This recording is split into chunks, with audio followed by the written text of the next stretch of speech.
Hi everyone, 4,000 subscriber man here. Totally not re-recording this because his lav mic picked up minus 1,000 decibels. It still showed up in Adobe Premiere Pro, but it was a minus 1,000 decibels. That didn't happen to me, of course. Don't worry. We're going to answer some questions like I asked, and then I'm going to show off my bookcase for you to all judge horribly. By the way, I also fixed my typewriter. It was really easy. It was a little metal tab. I had to just adjust that. It works. I can type again. It's wonderful. So, respond to everyday astronaut on his Starship calculations in the stream. I totally did that. Don't you remember when I did that? I'm totally not going to save that for criticizing Starship Part 4 because I totally read this before I did the stream. The reason these people do unreasonable numbers is because they're in a weird bubble that won't allow them to look at things that disagree with them. There's an acceptable boundary of reality for people like Everyday Astronaut because of the subculture he's part of. I'd say a subculture. And so whenever someone like me blunders in and says, actually your numbers are way off, they don't listen because they've determined anything outside of this bubble is wrong by default and they won't consider it. Spaceflight enthusiasm has a cult problem. Thoughts on glass aramid carbon composites versus aluminum steel, or beryllium if you don't like your lungs, for ELVs and RLVs, like trading repairability, maneuverability, cost, and performance? Well, for ELVs, it depends on what you want to do. That's kind of the easiest thing. It's what's the most cost effective for what you want to do? What do you have the tooling for? Does it meet the job requirements of what you want it to do, right? Like liquid oxygen. A good example would be thermal cycling, right? A liquid oxygen tank on an expendable system has to operate in its operational environment once, but it's still got to go through tanking, detanking, and like a few of those cycles. And okay, for these, it's mostly like valves and seals. That's the real clincher here. Like I think the SLS core can do like 22 fill drain cycles on it, like the hydrogen valves. And as we all know, valves and seals do really well. They don't leak. So for ELVs, it just boils down to what you really want to do with it. What is the most cost effective? What do you have? For RLVs, it's now cyclical loading. So like going back to the liquid oxygen tank, now it's got to do that 10 plus times. Realistically, what is that? What is that limit? And the things with like carbon composites, and glass composites, by the way, solid rocket motors use those. The nozzles actually have fiberglass, and I know some smaller motors used to be made exclusively of fiberglass, like the outer wrap of them. And I know a few solid motors, like again, we have the carbon composite SLS boosters, the shuttle SRBs. Again, you can find photos of the actual composite SRB segments. And actually, there's, for sale, there's some test segments out in Utah you can get for $25K, just to be on eBay. You can look for them. It's really cool. But for those, it's, so like repairability, it depends on what part you're looking at, because sometimes it is just replace. Again, for like my job, I look at repair procedures. And for the composite ones, it's, you can have delamination to a certain extent in certain areas, like how long can the delamination and disc bond be versus the depth before you have to replace the whole stinking thing, versus, metals have different repair procedures. And for like a launch system, that's probably gonna be a lot more stringent because of the operational environment. So for this one, it just boils down to what do you want to do with this thing? Can you actually build this? And well, the case of using composites for reusable systems, I know Falcon 9's inner stage is composite, and I know Rocket Lab's been trying Neutron. I know they were to do Electron. They did it once, and they never followed up on that. I guess they're just going all in on Neutron. So we'll see how composites fare for Neutron. I still think you'd like Realism Overhaul if you haven't tried it yet. I did. I did a KSP stream with RSS RO. That was really fun. We built a Castor 120 cluster, kind of like Carrick, I think it was, in Eyes Turn Skyward. That worked. That was nightmarish, though. I suck at Kerbal Space Program, and now it's realistic. I suck at it even more. It was really fun. I could try it again. I'd have to re-download it, though, because it's on my old computer. Well, that our Discord, since the desire for accuracy rivals War Thunder, sans ITAR violations. Okay, come on. Without ITAR violations, what are you doing with your life? I say, with a defense contractor position. Question about the pop-up trajectory with Caravel. Wouldn't the booster experience a version of Max Q, but worse, if it just fell through the atmosphere vertically? Sort of, yeah. It's a ballistic... Yeah, you can read about this like Soyuz abort modes, because they've been used before. They do have the harsher ballistic trajectory. But remember, Caravel doesn't have to carry people, so that's good. And sure, the booster's going to go through a really nasty reentry versus one that goes ballistic for recovery. But the trade-off is you're reusing this anyway, so yeah, sure, it's going to weigh a couple 100 pounds more, or whatever it's going to be, to survive this reentry, but you're reusing it, so the material costs are still distributable depending on what kind of heat shielding Caravel ends up using, and it's coming straight back down. Makes reuse a lot easier, so you're actually simplifying it. How well this goes in the actual cost trade studies is that's an ITAR violation, if I tell you. Sorry. And then, also, what is your opinion on the Chinese space program? Do you think they're actively competing with NASA? So China is kind of competing on the global stage since they are the kind of the new superpower to try to compete with us. So there is that going on. It's not as aggressive as like the Soviet Union was with the space race. I'd see it's more like a 70s, 80s style Soviet versus US space race where it's kind of acknowledged that, yeah, we're still doing these things, we're doing these things, wink, wink, nudge, nudge, we'll get there first, no, we'll get there first. Now, of course, the United States, under an extremely apologetic, ultranationalist government right now, of course, we're in a massive race. I think the Chinese space program is pretty neat. I wish they were more open about things. I'm curious to see how well things go with their lunar program, because, hey, why not? And the new space station, Tiangong, is pretty cool. I also, I know they got like 100 different like private launch companies, so we'll see which ones survive. I really like, Gravity 1, the most Kerbal looking of all the Chinese launchers. That one's pretty cool. Also, lastly, if you do get to 10,000 subscribers, will the hot tub be clear or will you make it intentionally foamy? I am not that kind of girl. What do you think I am? You want to see everything? I got to do 100,000 subscribers and I'll open up and only injectors. Yeah. I don't know. I don't think I'll get to 10,000 subscribers. All right, so this one's coming up. This one's okay. I'm recording this and I forgot to do my research. Good job, me. This is why I write scripts. Question: would investment in space rise significantly if there was an existential crisis that had to do with space? Depends on the scenario, but yeah, probably. If it's something like asteroids, absolutely, we'd probably spend more money on things like Space Guard, asteroid defense. I mean, we did asteroid redirect mission, so there'd probably be a lot more investment depending on the scenario. Unless it's something like a gamma ray burst nearby, which is just, hey, wow, why do I have this tan? That's not good. Have you read the Three Body Problem series by Liu Qin? See, I don't know how to pronounce that guy's last name. I have not, but I've heard about it. I've heard mixed things. Some say it's a science fiction masterpiece. Other people say it's cardboard characters talking about science. So I'll read it for myself and see. I know there's an adaptation on Netflix. I'll just watch the movie. Okay, I've read those. I'm curious as to what would happen if all of a sudden space got massive funding and large-scale space activity was considered essential for human survival. I mean, again, if it's essential for human survival, yeah, we'd do a lot more of it. One of the things we'd see is a lot more refinement of who gets to go to space and what space accommodations look like. Again, one of my stances is space tourism isn't going to happen until we invent better space hygiene. No one's going to go up to Space Hotel 1 when it smells like a sweaty gym and you can't take a shower. Okay, no one's going to do that until you fix that sort of thing. So it really does depend on what this all is.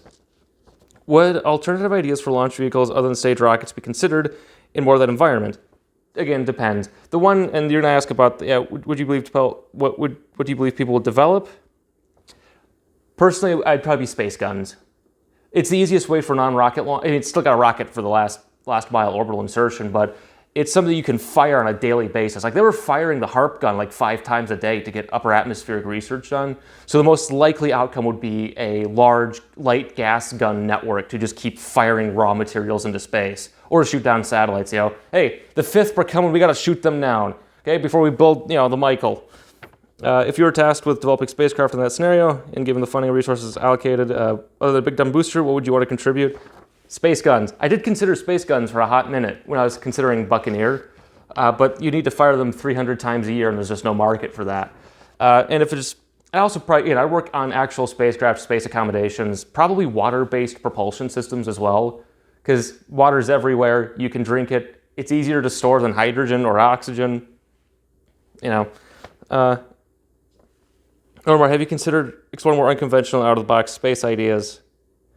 I'm looking for everything, but right now, the thing is, for Buccaneer, it's going to be conventional with options for the unconventional, for less conventional thought. Because one of the things we're probably going to see with the rise of commercial space now is kind of the reemergence of older ideas from the 80s and 90s, and we'll see where those go. Because I know SpaceX is trying their Starfall program, which we'll see where that goes, and Buccaneer totally isn't going to build a better version of that. We'll see. That's the thing. We'll see. I'll talk about this with bad arguments about space, which is coming. Don't worry. It's on its way. It goes to another school. You wouldn't know her, okay? It's in Canada. It's on its way. What do you think of hypothetical big dumb pressure-fed designs like Sea Dragon? So, if I were to go based off of my Excel spreadsheets for Caravel, Carrack, and Galleon, I think Big Dumb Booster does not scale as well as everybody thought it would. Don't throw bricks. I think Sea Dragon, and I'll discuss this with the Know Your Rocket for Sea Dragon, but for an 80 million pound thrust engine, how do you actually make sure that thing works? Where do you test it, and how do you test it? And the other thing I'll note is everyone loves talking about launching from the sea, kind of like Excalibur, Seahorse, Sea Dragon, but no one's ever actually done it more than once, so we don't know if it's actually cost-effective or better than ground-based launch infrastructure. That's my little teaser for you. Bonus, tell us what mega scalable architecture you would have preferred to see for a super heavy launch rather than what we were seeing from the major players in the US and China. Galleon. Galleon fixes this. Galleon will do all of these things. It'll even get you a girlfriend, okay? That's what I've been saying. Galleon fixes this. Firstly, why are you a boring structures person when fluids is right there? Okay, where's my Bible? You notice there isn't what's that one? P equals NP, that one? Navier-Stokes is not in the Bible, okay? Not in the Bible whatsoever. The other thing here is, so when I was in college, right, it was the fall 2017 semester, we were given the option, all 90 of us. There were 2 classes you could take. Both of them were effectively the same. Computational structures, so finite element analysis, or computational fluid dynamics, CFD. Now the U of M is more of a fluids type at the undergraduate level, more structures at the higher graduate level in aerospace department. And, well, I didn't like my fluids class because we had it in the basement of a gym. I think it was like Pike Gym it was. And there was no air conditioning, and the volleyball team would start practicing above us halfway through the class. Not fun. But I did learn that when you have a faucet running in certain conditions, the shape the flow makes is one of the only places in nature you can find a quartic root, so x to the 1/4. I learned that. So I didn't like fluids that much. I just sucked at it. And I also realized if I want to build a big dumb booster, it's structural. I need to know my structures. So 13 of us did FEA. The other 80 did CFD. And we all had the same thermo class taught by Eve Sparrow with a Wikipedia page. Right afterward. And you can tell when the CFD class had exams because half the class would not show up because they were out drinking at 10 a.m. Secondly, what is your favorite alloy of aluminum? You're a structures person. I know you have one. Don't lie. 6061 T6. I don't really work. I work with like 7075 sometimes aluminum. It's wherever one's pop cans are made of. That one's a great one. And now the real question, what's this bookcases? Where are all these things? Okie dokie, I gotta make sure I don't trip over my cable. So over here we've got Big Book of Science. So back in the day, so these are from 1967, this was the internet back then. Okay, I know, this isn't internet. It's books. You had to actually read them to learn things. Ugh. Or go to the library to find them. This globe came with these encyclopedias in 1957. You can tell because of the way Indonesia's divvied up, Southern Africa, got the Soviet Union. It's kind of like some of the borders here are older, especially again Africa. Southern Africa is how you can tell it's from 1963. So these are from 1957. Then it's got add-ons. So it's got historical events up to 1966. Over here we have the first 3D printed parts of my Mojave Sphinx sloop. Look at that. A radio that works. A button for Mars Observer. So another encyclopedia set. So apparently an encyclopedia salesman was really good at talking to my grandma. That's how this happened. So this is an encyclopedia set from 1967, and there's another one down here called the New Book of Knowledge. More encyclopedias. But those aren't the only books I have here. I actually have more right there. So these are some of the other books I have. We'll start over here. These are Barnes & Noble made these fancy editions like 15 years ago when I was in high school. So I got a few of those. Like, so I got, Edgar Allan Poe, Tales of Mystery and Imagination. Also, Alan Parsons Project's first album, which is really good, by the way. Then, of course, we have the complete works of H.P. Lovecraft.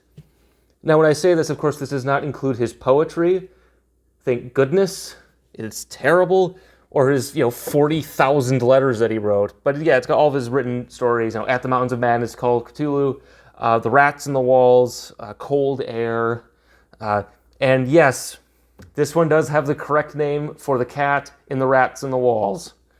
We've got Jules Verne's 7 novels, Journey to the Center of the Earth, 20,000 Leagues Under the Seas, The Mysterious Island, From the Earth to the Moon, Around the Moon, 5 Weeks in a Balloon. Is that all of them? Sounds about right. The Divine Comedy, of course, by Dante, Inferno, Purgatorio, and this one's good because it's got the Gustave Doré engravings in it, like these. I mean, look at these. If you're going to get a copy of the Divine Comedy, make sure you get those with these wonderful, beautiful engravings in them. Just look at these. Look at those. Just beautiful engravings. And then, okay, there's also, so these two here are 2 volumes of the Odyssey I got from my public library when they're having a book sale. So you can see it's got the, it's Greek and then English. I've never read this. So, I don't know, and everyone's mad about the Christopher Nolan adaptation, apparently, because I know, Helen of Troy is played by Lupita Nyong'o, who's a very attractive woman, so I don't know what everyone's mad about. But so these are some of those other books. And down here on this lower shelf are some books from my grandparents' place. They're in really not good condition because, like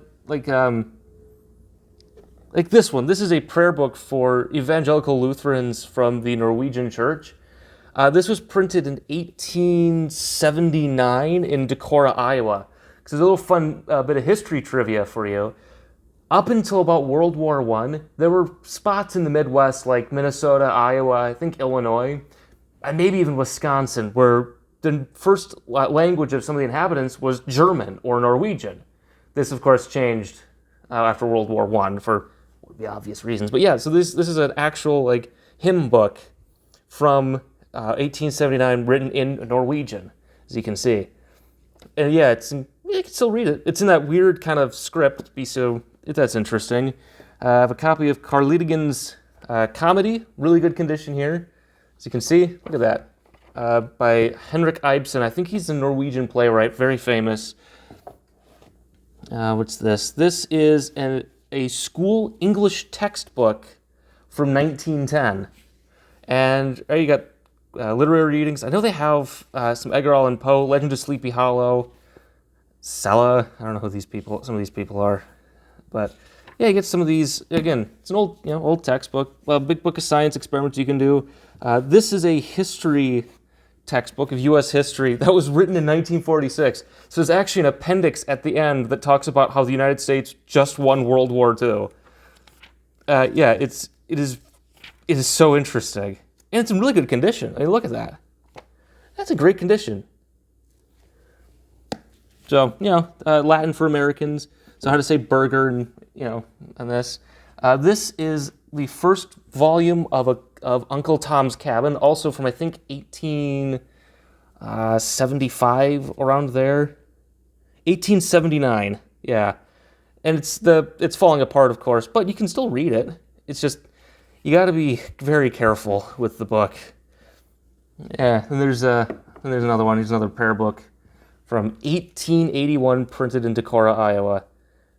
I can't read any of it because it's in Norwegian. But yeah, it's the Norif Evangelist Lutheran Church. Just look at that. And this would fit in your pocket. You'd carry it with you. Just amazing. Little bits of history. Let's go to my main bookcase. The big bookcase that you've probably seen in all the other videos. We'll start over on this side with this Korean portable TV. That's right, folks. Before you had watched Netflix on your phones, you had to watch TV on this on this thingy. Look at that. Look, that doesn't fit in your pocket. Look, that's my hand. That doesn't fit in your pocket very easily. So that's why everyone had those baggy jeans for a long time. That's real scientific fact right there. All right, so we'll start here with the one you've seen the most. This is my Stephen Baxter shelf because there's a lot. Also have my Gene Wolfe here. So I have Gene Wolfe. I just finished Shadow of the Torturer. I'm taking a break before I go into Claw of the Conciliator because there's so much going on. I also have Litany of the Long Sun, so I need the rest of them. I also have Fifth Head of Cerberus, and I learned this. There's actually a mistake in it. Let's see. It's at the very end of the shorts, at the end of the story. I learned this. I was watching Mark Aramini talk about it. So, right here at the very end, it's... Where is this?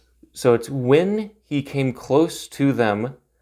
when he came close to them, they extended their hands open and smiled, but he did not understand. That actually should be they did not understand. Completely changes the context to the end of the story. I learned this, so that's interesting. That's my air conditioning. Now, obviously, this is my Stephen Baxter shelf, as you can see. Now, when I say this, I'm gonna make a note here. These are not that good. Now, there's Proxima. Even the new Chile sequence is not as good. And I will say this though. This is like a first edition of Raft. Look how pretty that cover is. That's a very pretty cover. And what else? So the first Baxter I read was Titan, but not this one. My actual copy is the American version. This is the British edition. It got rained on so hard I had to replace it.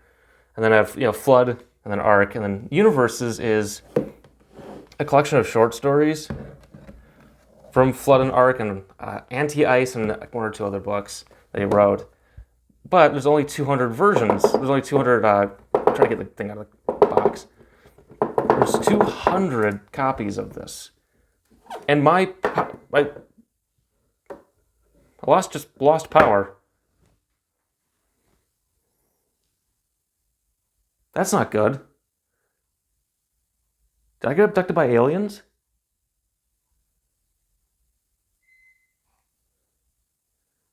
Well, that's weird.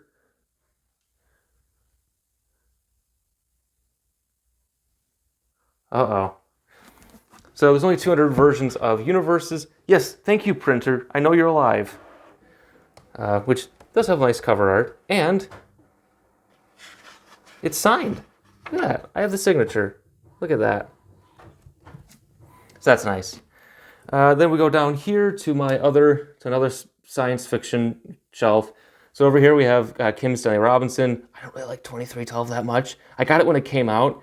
There's a Barnes & Noble, I don't know if it's still there, in the mall in Rochester, Minnesota that has the U of M in it. It's a really nice Barnes & Noble. I don't know if it's still there. That's where I got this. I liked Antarctica, I liked Aurora, and of course you got the Mars trilogy. And I know there's a new edition of the Mars trilogy that's out because I've seen it at Barnes & Noble, but they don't have the nice covers like these. I mean, look at these. Look at that lovely cover right there. That's some great cover art. The new one looks like a spray-painted like Mars, and it's not that good. Okay, also here is... I got new books, and my bookshelf is full, so I have to clean it up. So I have Stephen King's On Writing, which helps because I write. And then Heavy Planet, which is a collection of all of the Mesclun stories from Hal Clement, as a Mission of Gravity, Starlight, and a few other stories. So those. Martian Chronicles, War of the Worlds, which only authorized sequel is The Massacre of Mankind, which is okay. Again, like these two books, World Engines could have been one book. Fortress Soul feels like a novella for either Left Out from Chile or for a Doctor Who script. That's what it feels like. Okay, Proxima's okay, but I don't know. Yeah, the Martian Tales trilogy, John Carter of Mars, Princess of Mars, those. Martian, we have some Arthur C. Clarke here. Rendezvous with Rama. There's no sequels to Rendezvous with Rama, of course, as we all know. Lost Worlds of 2001. This is actually the book about the making of 2001: A Space Odyssey. Of course, the trilogy. Now, I am currently reading 2061, so it's on my nightstand. But yeah, this trilogy, 3001. That's weird amateur fan fiction. where I'm judging, I'm viewing these. Revelation Space, I haven't read that. Roche World, Robert L. Ford, really good hard science. Yeah. Dragon's Egg is excellent. And more Hal Clement, of course, Noise. David Brin's Earth, you've probably heard about this because it does a lot of predictions of things like the internet when it was written, certain like sociological trends. It's kind of interesting that. Neuromancer, the book that kind of defined the cyberpunk genre. I have not read The Ragged Astronauts yet. Core, I've talked about this. Corsair. I like Corsair. It's one of my favorite books. It's fun. It's about space pirates. 2/3 of Seven Eves. That was okay. The style is... Fitzpatrick's War is interesting because it's Alexander the Great told in this post-apocalyptic future where a new society has arisen out of Canada called the Yukon Confederacy, and it's the buddy of this Alexander the Great and his autobiography, but with annotations from someone 100 years later who thinks he's lying. It's a really interesting story. And of course, The Ministry of Space by Warren Ellis, which is nice. Down here, we have my horror and apocalyptic fiction shelf. So, Stephen King, Edgar Allan Poe, Dracula, some Cthulhu Mythos stuff, or Tulu, and then The Black Winds of Tulu, which is just more short stories. They're all just sequels to Pickman's model. Pick another story, guys. Write something else. My goodness. Then Tony Burgess, The Beardly Mayhem. Okay, I got it because of Pontypool, because I saw the movie Pontypool, so I wanted to read the book, and I haven't done that yet. It's only been like 10 years. Algernon Blackwood's Ghost Stories. Probably his most famous stories are The Wendigo and The Willows. Abraham Lincoln Vampire Hunter, of course, was the movie. Brian Keene's a good writer. I like him. Dead Sea is his best zombie novel, but everyone remembers The Rising because that's the one that kind of helped bring back the zombie genre 20 years ago. So, yeah, a lot of zombie stuff. I like zombie fiction, okay? Like World War Z, of course. If you want to get the audiobook, make sure it's the one with the full cast. Because Max Brooks, the author, is the son of Mel Brooks, so he pulled some strings to get a lot of voices in that. Like, I think Mark Hamill, Martin Scorsese are in it. I can't remember the rest. Again, the movie is not an adaptation of the book. That'll make the movie a lot better for you. Long Loud Silence. I wanted to read that one for a while. Wilson Tucker. I think he was big in science fiction fandom for the longest time. Yeah. John Christopher, Death of Grass is good. World Made by Hand is an interesting series because, when we think of apocalyptic fiction, we think of, everyone goes Mad Max, everyone goes mad. But no, instead we go back to the 1800s, technologically, a touch sociologically. But, James, we wouldn't talk like it's 1805. Why did you insist on that? Now, if you recognize the name James Howard Kunstler, it's because he wrote The Geography of Nowhere, which is about like suburbia and like American suburban psychosis, or whatever you want to call it. I don't agree with all of his conclusions, and Kunstler has lost his mind since 2016. You can guess how. And then we have probably the two best apocalyptic and post-apocalyptic fiction. Canticle for Leibowitz and Earth Abides. If you ever want to get into this genre, you got to read both of them. They're both excellent. They're wonderful. Earth Abides also inspired a lot. And Canticle for Leibowitz is the only actual book this guy wrote, tragically.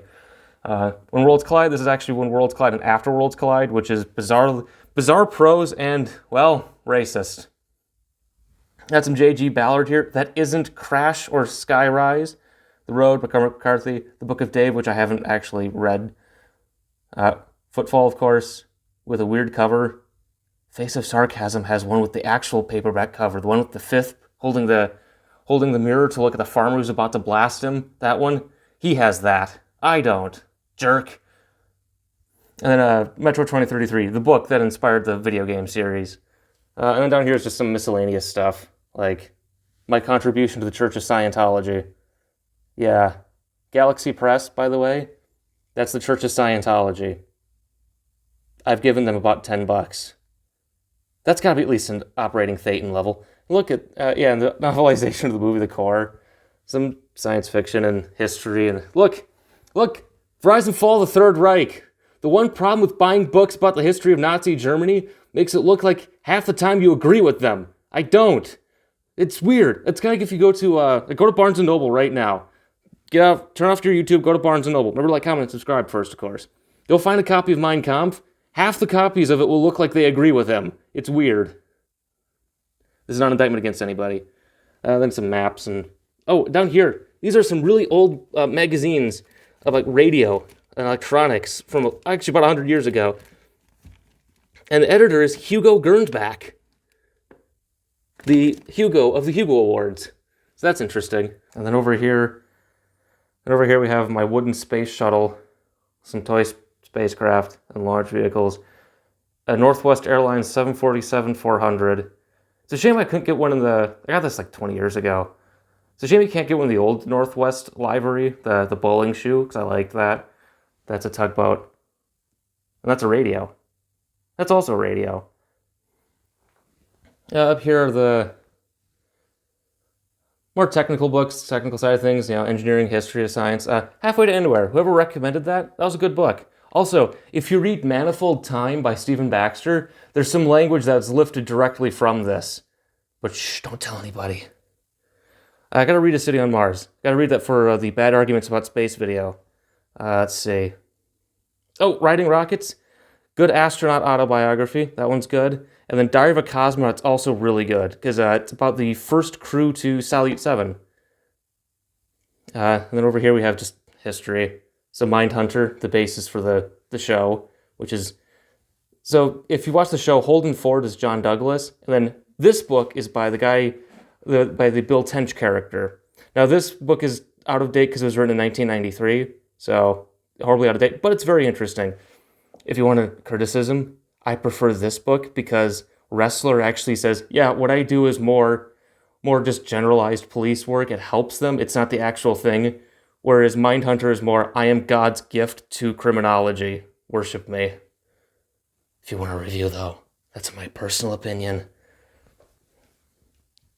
And of course, what bookshelf isn't complete without Infinite Jest, a book I have never read. I heard about it because it's really long, and I said, I should read that. I haven't read it yet. Then we have some Jorge Luis Borges. Also have Ulysses. I haven't read that yet. I'm going to. I'm more likely to read Ulysses than I am Infinite Jest. Don't judge me. See, I'm even rereading Moby Dick. Look at that. This is Nostromo. I got this in the same time I got the Ulysses. Not Ulysses. The Odyssey. The other one, not this one. The Odyssey. This is also the Odyssey, but Nostromo, of course, you'll recognize the name of the ship from Alien. Where do you think it got its name? Of course, Heart of Darkness. Robinson Crusoe. Literally 1984. There it is. That is it. Literally 1984. And, of course, Sinclair Lewis's It Can't Happen Here. This book, of course, isn't relevant to modern day, of course. Obviously. Jennifer Government, Max Berry. I got these books because if you ever did the game Nation States, that's where this is from. Sherlock Holmes, Michael Connelly. So one of you said, when I grew a mustache, that it looked like Harry Bosch. So I read the books. I agree, except he has curly hair. I don't. And Michael Crichton, of course, Drama Strain Congo. Airframe is probably the best one, but that's just because I'm an aerospace engineer. Prey, Timeline, John Le Carre, Frederick Forsyth, Tom Clancy. These are all airport novels. Oh, and look, the Cybertruck logo. I'm not judgmental at all. Actually, this book will be relevant for a future video because Egypt had V2 derivatives, and that Wolfgang Paulus is mentioned in this. So there's some history for you. Also, I bought the Fist of God because it's got the Babylon gun in it. And if we go down here, this is just the rest of the science fiction and books. I own a lot of science fiction. Shocking. See a Hitchhiker's Guide to the Galaxy. Got some Isaac Asimov, Spin, Ben Bova, Larry Niven, Jerry Pournelle. Oh, and Buzz Aldrin wrote 2 science fiction novels. I mean, with John Barnes, of course, but he wrote 2. Shuttle Down, this is about a fictional shuttle landing on Easter Island. Harry Turtledove. S.M. Sterling, don't really like his style. Ender's Game, Robert Heinlein, Tau Zero, Ursula K. Le Guin. Oh, and The Age of Miracles. Before you ask why I have that book, it's because the premise of the book is related to a book I'm actually working on. So the premise is if you want a review of it. So the premise is the Earth's rotation is slowly coming to a halt in the book. So that's the backdrop of it. And it's the classic coming-of-age story for a teenage girl. So obviously, I am not the right audience for this. But the book's not good, okay? A lot of purpley prose, a lot of very flowery language. That's the part that's nice about it, but there's nothing going on. The end of the world scenario, not even addressed at all. We're going to put on a picture of what would actually happen to Earth if it slowly came to a halt. See, look at that. That's interesting. That's plot. That's drama. None of this is addressed. The whole book could have been, you could have had vampires or angry ants attacking everybody, or a third of the population just went crazy, and nothing of the book would have changed because the author doesn't know how to address any of it. Instead, it's just bland purpley prose over a generic plot. Nothing's interesting. I'm also not a teenage girl, so I'm obviously not the audience for this. That's my bookcase. Yeah. Yeah. Look at all that. If only I could read. Oh, and here's my Titan 4 poster. Shush! I'm recording, you evil printer.